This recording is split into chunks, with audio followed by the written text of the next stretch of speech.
One of the most significant historical events associated with Sutter's Fort State Historic Park is the California Gold Rush. I get asked by a lot of visitors who come here wondering about gold being found here at Sutter's Fort. Gold was never found here.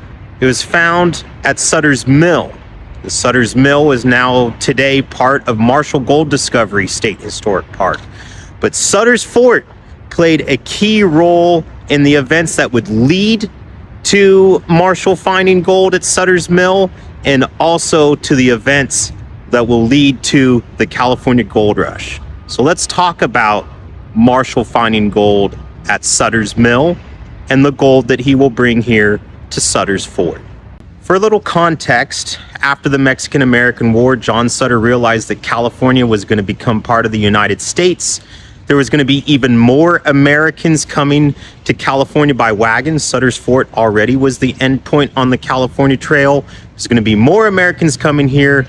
Sutter wanted to build a town called Sutterville, which was going to be southwest of the fort, where William Land Park and the Sacramento Zoo is today. You need lumber to build that town.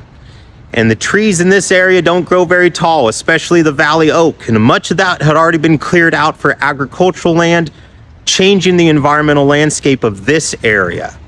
In the foothills is where the trees that Sutter was looking for, pine trees.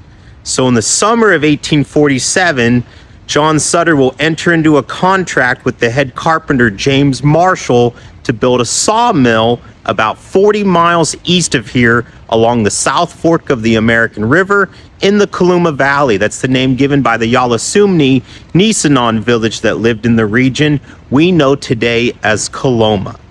And on January of 1848, James Marshall was overseeing the construction of the mill.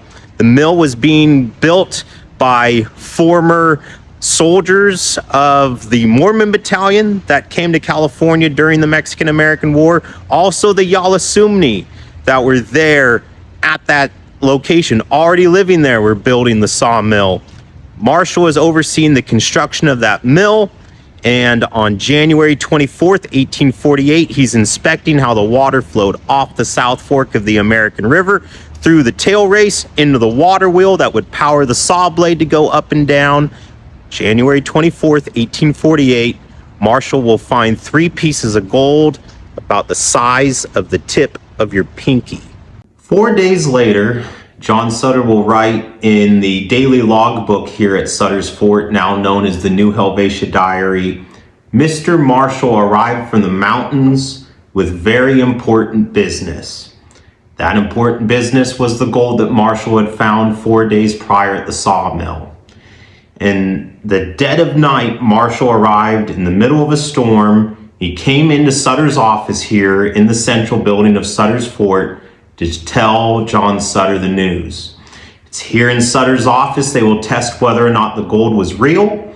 They found out that it was, and they tried to keep it secret for about 2 weeks until word gets out in what will become one of the largest migrations in human history that we know today as the California Gold Rush. We think of the gold rush as the world rushed in. People from all over the world came to California looking for better opportunities, looking for a better life, looking for riches, looking for adventure. Truly, California became very diverse during the gold rush, just as diverse as California is today. You had people coming from South America. A lot of those coming from South America were from Chile. You have people coming from Africa. You have people coming from every area of Europe, from the United States, from Australia, from Asia. A lot of those coming from Asia are coming from China, and specifically the Guangdong province of China. It was quicker to get to California from the Guangdong province than it was from New York by ship. The world rushed in. The gold rush will change Sutter's Fort.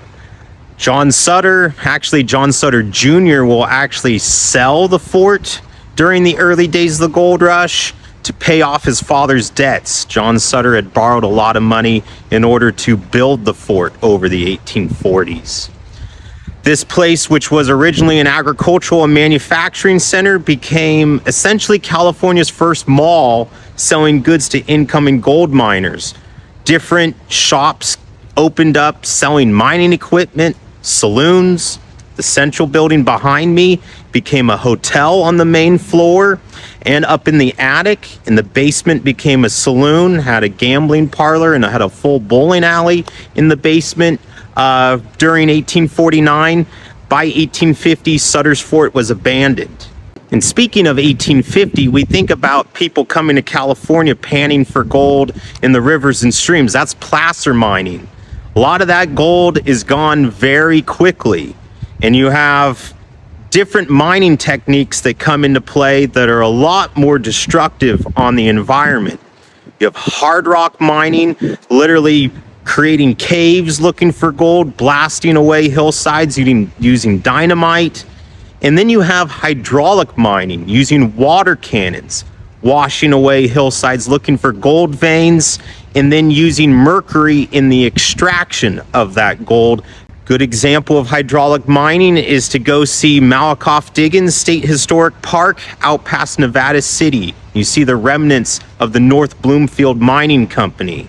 It's important to remember that not just how destructive the gold rush was for the environment, it was also incredibly destructive for those that were already living here, the indigenous native population. Settler colonialism expands during the gold rush. Ideas like manifest destiny are rampant, and you have a lot of people that take out frustrations of not finding gold on those that are living in the areas that they're trying to find gold, the native population. The gold rush was incredibly violent. There was countless attacks on native people during the gold rush. It's the gold rush that quickly leads to California becoming a state, and some of the first laws passed by the early state of California were direct attacks on native people. It forced native people in indentured servitude, leading to events also of the reservation system. So remember that those aspects are tied to the gold rush as well. But native people are still here. And that's why it's incredibly important that sites like the State Indian Museum exist. It's also important to have these two sites on the same park grounds, Sutter's Fort State Historic Park and the State Indian Museum, that we can tell this full history. I invite you to not only visit Sutter's Fort, visit the State Indian Museum. We currently have a pop-up exhibit on display at the State Indian Museum that's discussing a lot of these attacks on native people during the gold rush. But native people have persevered and are still here throughout all of this, through forced assimilation, through boarding schools, through the reservation system, through the gold rush. Native people are still here and is celebrated at sites like the State Indian Museum.